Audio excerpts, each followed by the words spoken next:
রাজধানীতে ব্যাটারি চালিত অটোরিকশা চলাচল বন্ধের প্রতিবাদে বিক্ষোভ ও সড়ক অবরোধ করে আন্দোলনে নেমেছে চালকরা। সড়কে গাড়ি ভাঙচুর করলে আইন শৃঙ্খলা বাহিনীর সাথে তাদের সংঘর্ষ হয়। এই ঘটনায় পুলিশ সহ বেশ কয়েকজন আহত হন। পুলিশ বলছে, উচ্চ আদালতের নির্দেশে অটোরিকশা চলাচল বন্ধ করে দেওয়া হয়েছে। কেউ আইন অমান্য করে সড়কে অরাজকতা করলে তাদের বিরুদ্ধে কঠোর ব্যবস্থা নেওয়া হবে। শহীদুল্লাহ রাজু জানাচ্ছেন।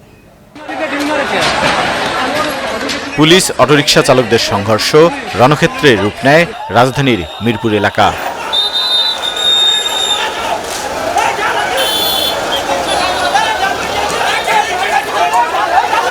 বিক্ষুব্ধ রিকশা চালকরা বিভিন্ন যানবাহন ভাঙচুর করে।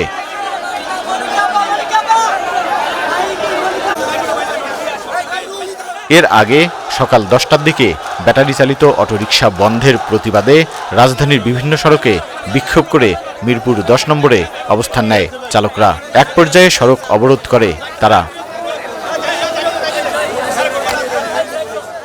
এই অটো গাড়ি না চললে আমগর বেড়ে ভাত যাইবো না ভাই। আমরা একটা গাড়ি বানাইতে লাগে 65,000, এখন যদি এই গাড়িটা বন্ধ করে দেয় তা 50,000 টাকা কিস্তি লইলে সাপ্তাহিক কিস্তি দেওয়ার লাগে 1500 টাকা। এই 1500 টাকা আমরা পাবো কোথায়?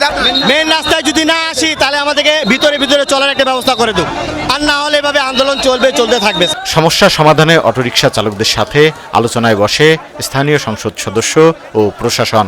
হাইকোর্ট নির্দেশ করছে, সেই নির্দেশ সবাই মানে এবং তাদের একটা দাবি তারা যাতে রিক্সা চালাইতে পারে, মানুষ যাতে চলতে পারে, অসহায় রিক্সাওয়ালার জন্য চলতে পারে, প্রতিবন্ধী যাতে চলতে পারে। মাননীয় প্রধানমন্ত্রী আমাকে দিক নির্দেশনা যেটা দিবেন তাদের কাছে আমি সেটা বলব। স্থানীয় সংসদ সদস্য প্রধানমন্ত্রীর সাথে আলোচনার জন্য 2 দিন সময় চাইলে অটোরিকশা চালকেরা তা প্রত্যাখ্যান করে যানবাহন ভাঙচুর করে।